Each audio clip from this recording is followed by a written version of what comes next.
Peace to the nigga nation, man. I didn't necessarily want to be seen, uh, considering what time of night it is, or morning, I should say. And just for the mere fact, it's not necessary for me to be seen, for you to hear what the fuck I'm saying. Peace to the nigga nation. Y'all see what the title is.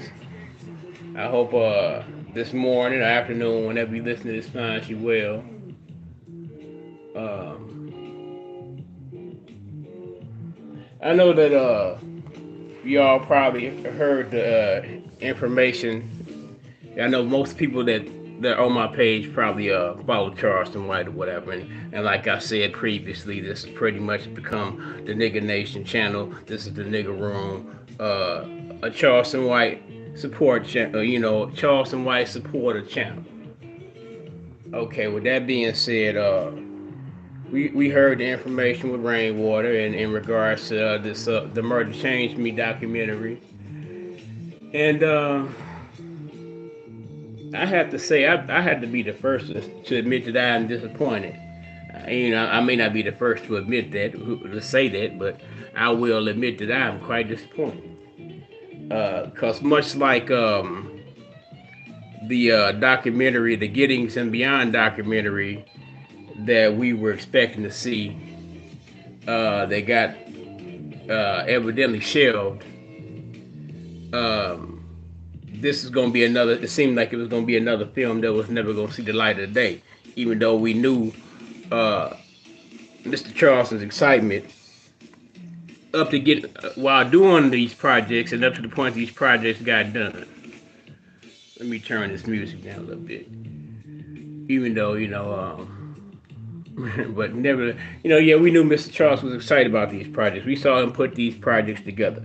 I think it was like early on. I hadn't really been rocking. Well, I guess I really hadn't been. As you say, I hadn't known about Charleston too long. When they was already working on the Beginnings and Beyond, Beginnings and Beyond documentary. So I saw how he was going from spot to spot in different areas in Texas, and I saw the interview where his mom was doing at the kitchen table, and your guy was shooting the film forward and asking questions and things like that. So we had anticipated seeing that documentary, but we also saw how I can't really say that why. Well, I guess during the course of watching the lives or whatever, we kind of seen that the coming together of this idea of the Murder Change Me project. But I do know for a fact that we saw when Mr. Charleston went to pick the ladies up from the airport, and we also saw when he took them out to pamper them and what have you. We also saw like at times where there were interviews set up, and I imagine that these were paid interviews or whatever, what have you. And this is just stuff that we're able to see just by watching the internet. Um, it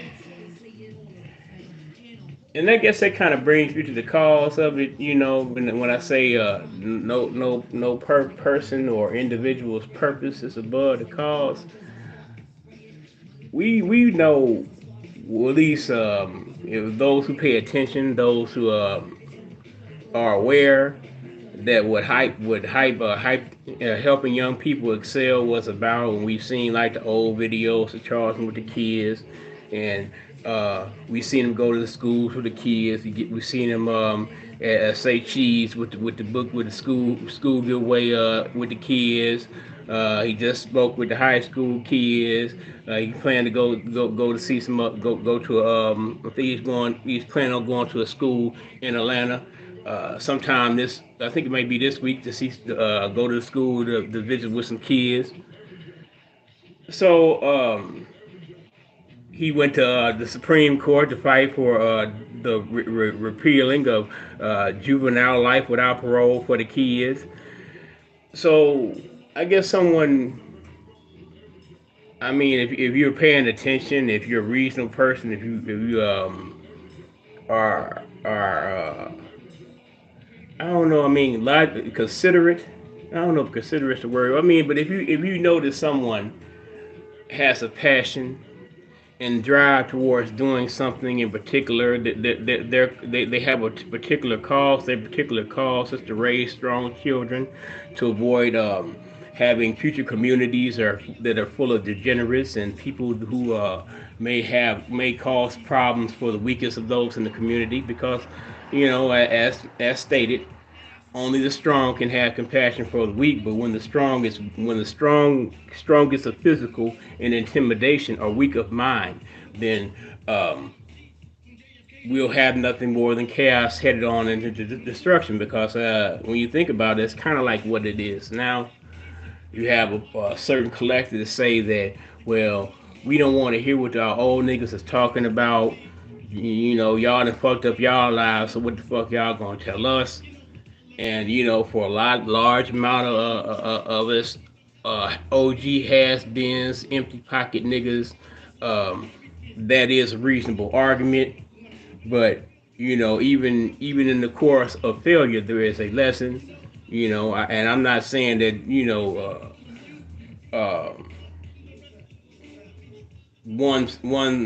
one has to waste their, well, not since say waste, one has to utilize their time to listen to those who are not as successful as them.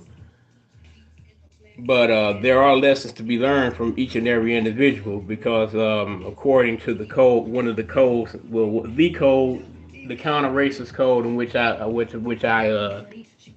go by, there's no such thing as throwaway people.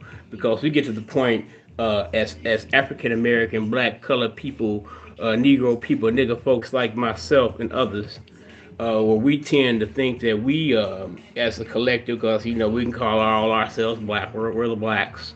We get to the point we start thinking that one particular section of ourselves is greater than the other.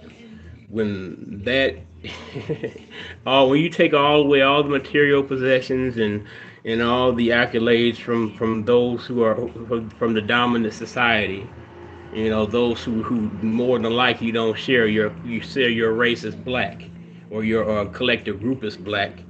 When you take all that shit away, you just another nigga like us. So it's like, well, how can knowing that, even though you may have all your riches and things of that nature, you get to the point where you'll even get to the point where you think that you're such of a fabricated royal status, where you can call your fellow African American black people of color, nigger folks, a peasant. And peasants are beneath you. But when you have a cause, things such as your purpose to get rich, your purpose to be the most popular person, your purpose to be the most acclaimed, your whatever your individual purpose is, it is undermined by the eventual cause. Um,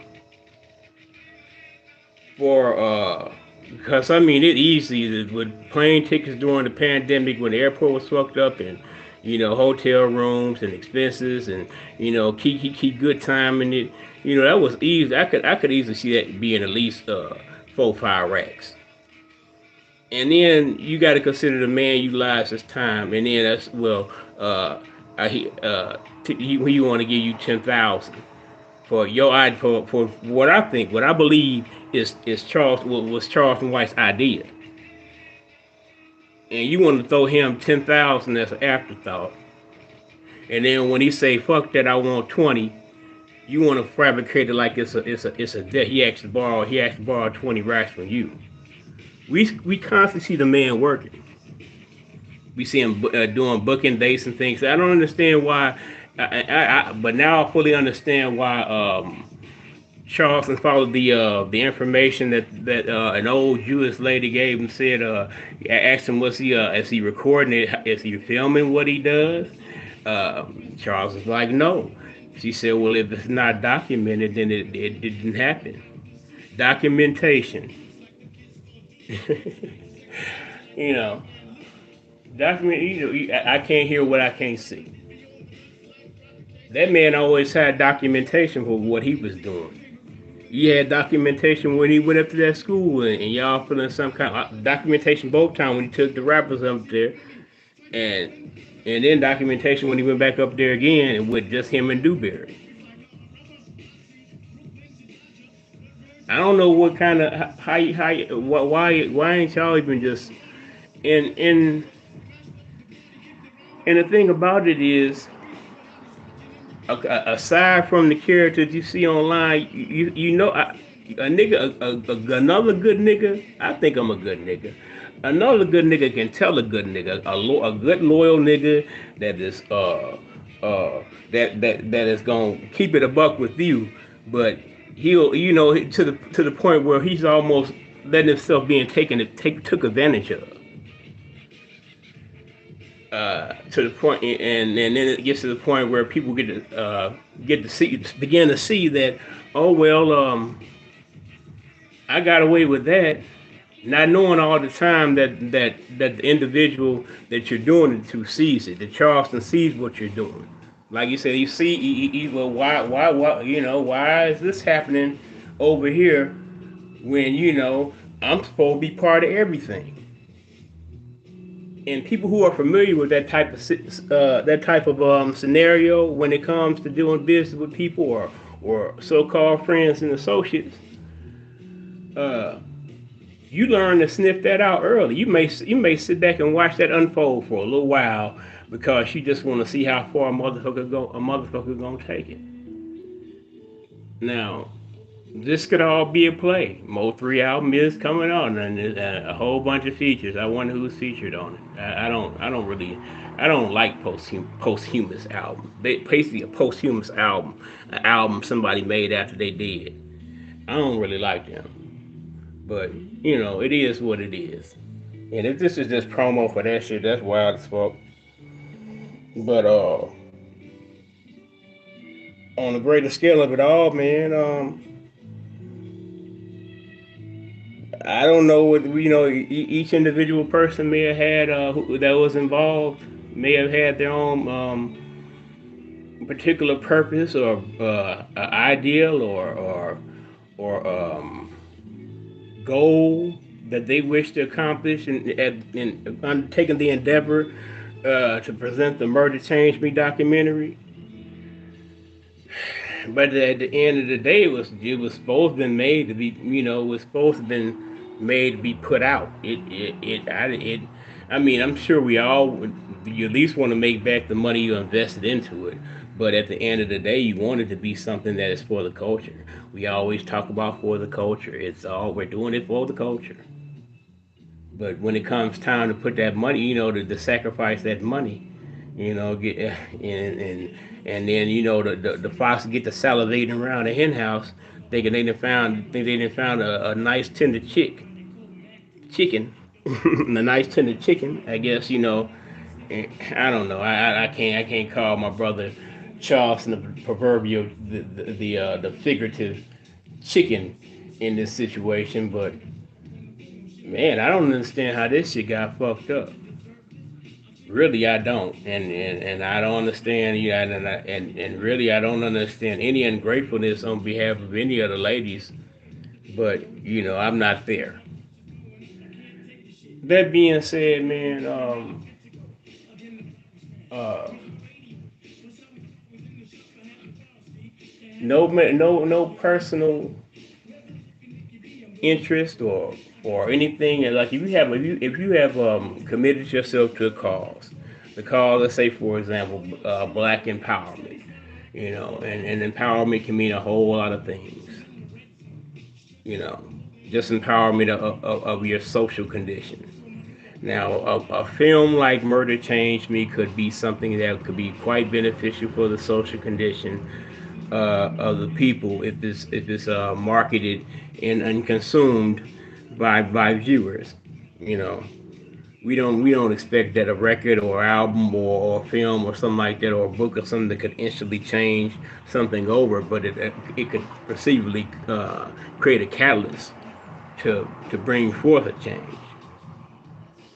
But once again, the African American, the black, the Negro, the people of color, the nigger folks, the ego and the self interest of those of certain said individuals have somehow outshined the constructed benefit for the entire population. And how unfortunate is that? Nevertheless, man, I shall be departing. I appreciate y'all for taking a moment to have a listen. If you took a time to have a listen, but um, I'm just gonna say that if any, without the documentation, as many times as motherfuckers have, from my opinion, hadn't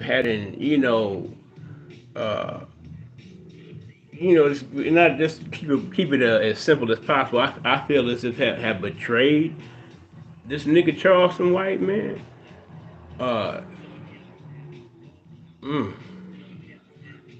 because if you didn't have the documentation, well, such and such got me, such and such got me, such and such got me, man. Damn, they always getting you, man. I don't. It seems like you making some of that shit up, but for us to see this shit, man, all the way back to your boss talks and just all kind of random figures, man. Kwame Browns and all just messiness.